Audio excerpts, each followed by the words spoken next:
Good morning. Day number 4 has arrived, and was arrived to in sort of a unique fashion. So last night, not wanting to make the same mistake that I made on day 3 and actually make it into the convention hall, I went and got in line for the wristband for Hall H to ensure that I would get in this morning. And as you can see, I got it. And my plan was, after getting that wristband, to head on home, get a good night's sleep, shower on up, and come back this morning. But I popped out into the city, and lo and behold, the Uber prices were literally 5 times more than they were coming in. And it was like, no, I'm not going to spend $150 on an Uber to get home. So having nothing to sleep with in line, I just jumped on over to Ralph's, grabbed a roll of paper towels for a pillow, grabbed some face wash, grabbed some deodorant, and popped back in line. And, you know, it's the night at Comic-Con, and I feel like I have now really become an official Comic-Con attendee, you know, one who has done things the hardcore way. And I had a lot of fun doing it. Honestly, I probably would do it again. I've become a little more prepared, bring a sleeping bag maybe, but it is pretty glorious, just sleeping on the concrete with thousands of other fans and just enjoying the experience with them and the camaraderie of it all.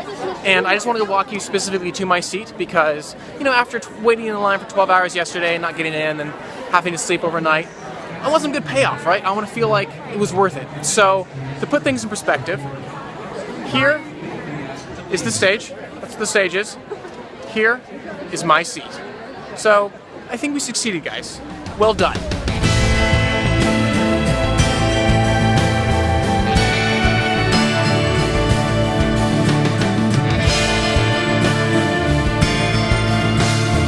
Well, there we go. Just got out of the Sherlock panel. Very enjoyable. There's something about someone like Chris Hardwick, who moderated it, that just really makes a panel go from a bunch of people just talking on stage to something really entertaining, like a show.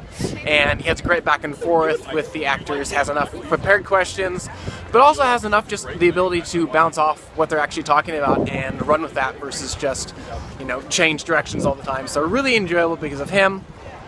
But also Benedict Cumberbatch is very entertaining.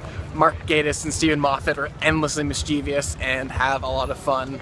And Moffat is just constantly, you know, making light of the fact that he is always lying to us, the viewer, about what's happening next season. And speaking of next season, it sounds like this is going to be the darkest one yet. Amanda Abington, who plays Watson's wife, talked about that specifically, and we actually got to watch a trailer for the 4th season, and indeed it did look very dark, like they're going to be delving even deeper into Sherlock's demons and into his psyche. And that was something else that Benedict Cumberbatch talked about, just as far as playing cerebral characters and his approach in doing that.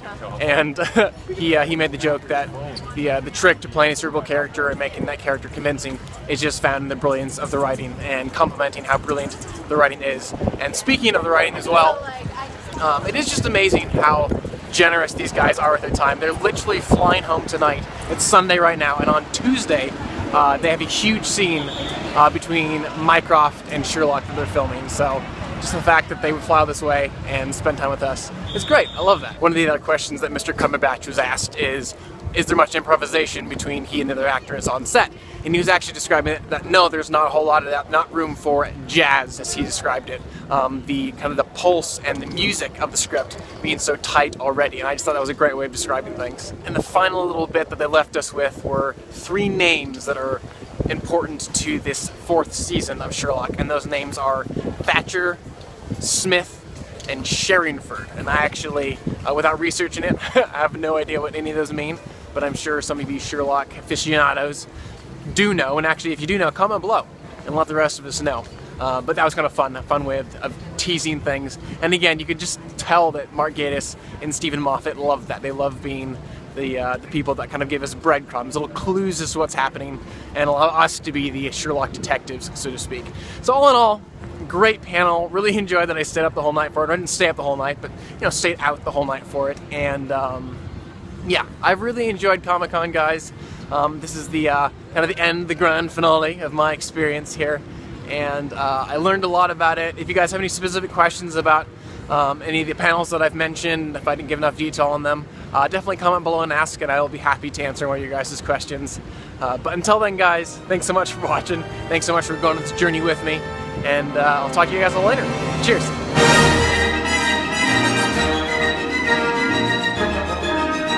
So a place like Comic-Con is just like made for swag, and a lot of it is just shoved into your hands without you wanting it, and it will end up in the garbage can or junk drawer before you know it. But every once in a while you stumble across some swag and you're like, how are you giving this away right now? I just scored these guys, okay? Sicario, Ex Machina, and John Wick, two of which were some of my favorite films from 2015, and John Wick just being a fantastic action film. So I scored big, guys. I'm very excited about this.